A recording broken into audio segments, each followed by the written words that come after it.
Уважаеми министри, уважаеми посланници, уважаеми адмирали и генерали, уважаеми колеги, аз искам да говоря на български, но не мога.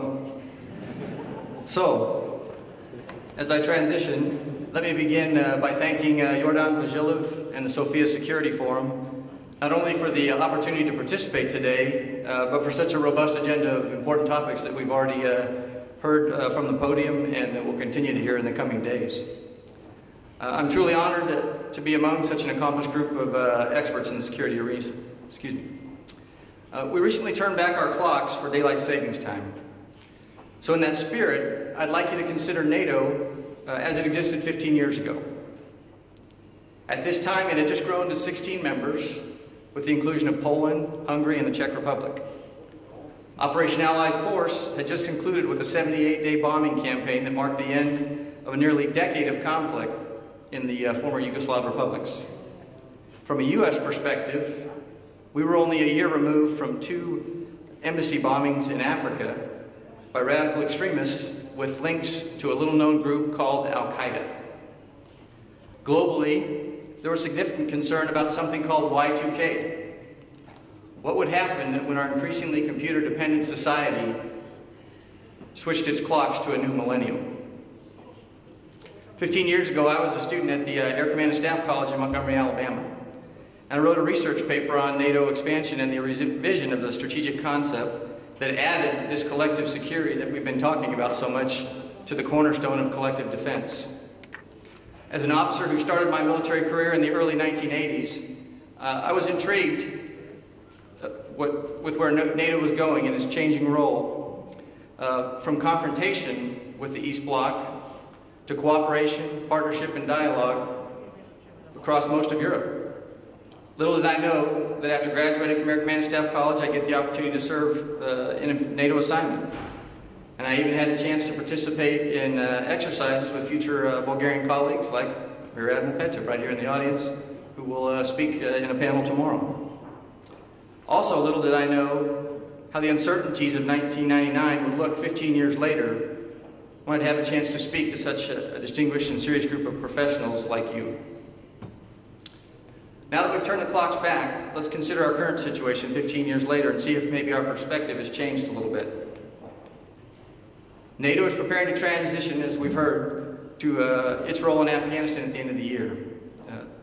The ISAF transition to a non-combat training and advising role is ongoing, as Ambassador De Caro mentioned, and I would also like to add my personal thanks to Bulgaria for its service in both the ISAF mission and its commitment to the Resolute Support Mission. This thanks is for me personally because I have colleagues who served alongside of you, and certainly for my country as we've served together there. 15 years ago, though, no one could have predicted that with now 28 nations, NATO would have been so operationally involved so far away from Europe. However, just as turning back the clocks adjusts the hours of daylight, so too, looking back, lets us realize that NATO expansion that started in 1999 was important to sustaining the out-of-area operations required to maintain our collective security. NATO support to Balkan peacekeeping operations that started in the 90s also laid the foundation for NATO to lead ISAF operations in Afghanistan the following decade. The threads of radical extremism that manifested themselves in those 1998 Africa embassy bombings that I mentioned were really the precursors to the radical extremism that has created instability across the Middle East and North Africa that we've talked about and we'll hear about significantly more tomorrow. But this specific threat was addressed in the very same document that the minister pointed out, the Bulgarian NATO and European Defense Vision document that was approved just prior to the Wales Summit that was used by the Bulgarian delegation at the Wales Summit. That document also addressed the threats associated with the ongoing crisis in the Ukraine, as well as the illegal annexation of Crimea by the Russian Federation.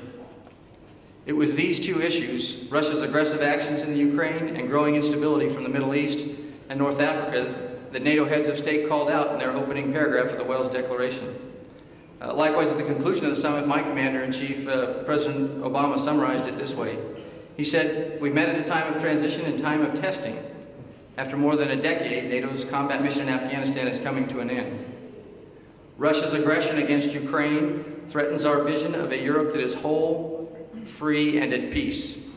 In the Middle East, the terrorist threat from ISIL poses a growing danger. Here, at this summit, our alliance has summoned the will, the resources, and the capabilities to meet all these challenges." President Obama outlined several key commitments that were made at the Wales Summit, and I'd like to discuss just a few of them in the context of what we can expect here in Bulgaria. The first key commitment that was reaffirmed at the Wales Summit is NATO's cornerstone tenet of collective defense, something that General Breedlove mentioned yesterday. It's codified in the Article 5 of the Washington Treaty, and as President Obama said in Wales, this is binding treaty obligation. It is non-negotiable. Bulgaria sits in a very strategic location, both in terms of foreign fighters flowing to and from the Middle East and North Africa, as well as in proximity to Ukraine and the Black Sea. I believe the visit yesterday of General Breedlove was not only a clear sign of alliance solidarity, but I think, as the minister said, it was a great opportunity for Bulgarian leaders, both political and military, to share their perspective on the critical commitment of collective defense among our nations. Likewise, on a more operational level, I commend the Bulgarian Army for the NATO certification of its 5th Battalion Battle Group last month. The certification exercise involved U.S. Marines embedded with members of the 2nd Mechanized Brigade, and it included Article 5 scenarios with Bulgarian forces, which Bulgarian forces might encounter when they serve on future NATO response forces. Additionally, members from our Tennessee National Guard worked with their Bulgarian counterparts in the 2nd Brigade during their preparation training prior to their certification. The Tennessee Guardsmen also mentored the previous 4 battalion battle groups during their certification process, and they'll start here at the new year mentoring the 6th Battalion Battle Group that will be certified next year. This, I think, is a tangible and practical application of the commitment to Article 5 by our two countries. The second important commitment highlighted by President Obama at the Wales Summit was the reassurance of allies in Eastern Europe, something we've also heard about a little bit from our colleague from NATO. He reiterated, my president reiterated the summit declaration commitments to rotations of additional forces for training. He talked about those naval patrols in the Black Sea, but most importantly, I think, the fact that all 28 NATO member nations agreed to contribute to these reassurance measures.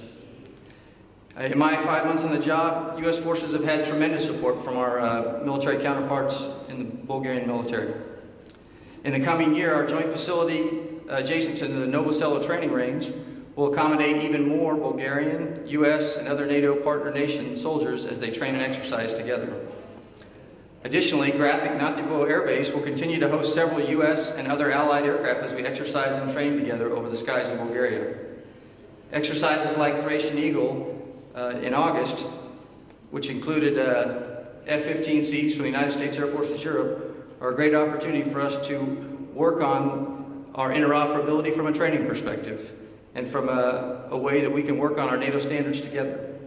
Finally, the September visit to Varna by ships assigned to the standing NATO Maritime Group, as well as an October visit to Burgas by the USS Mount Whitney, are clear evidence of action on the Wales Summit commitment. And I think we can expect continued U.S. and NATO naval presence in the Black Sea at this frequency in the coming year. The third commitment that President Obama mentioned is NATO's Readiness Action Plan. Again, something that was previously discussed, and it includes a couple things. One, it is the updated alliance defense planning, as well as this new, highly ready rapid response force that can be deployed on very short notice. Updating defense planning is a task that I'm sure, as a former staff officer, is driving many long hours for staff officers working in NATO and Allied headquarters. It's also a critical task that I encourage all NATO members to support, as it will take time and hard work to accomplish. Finally, the development of high readiness forces brings me back to my opening daylight savings analogy and the conclusion of my remarks. When we turned back our clocks a few weeks ago, we adjusted the hours of daylight. But until December 21st, our days are going to continue to grow shorter. We're going to have less daylight. Our days are getting shorter. There's less time to act on things that are important. And that is why I think we need these highly ready response forces available to deploy on very short notice. Similarly, as we consider the strategic context of NATO and its transatlantic bond, we are facing growing threats. Many that have been discussed to some extent already and will be. But unlike that Y2K scare of 1999, the cyber threats are very real. Most importantly, though, the time we have to respond to these threats is getting shorter. Just as we adjusted at the close of the last millennium, we can take the initiative now and find real cooperative solutions to address them. Благодаря ви много.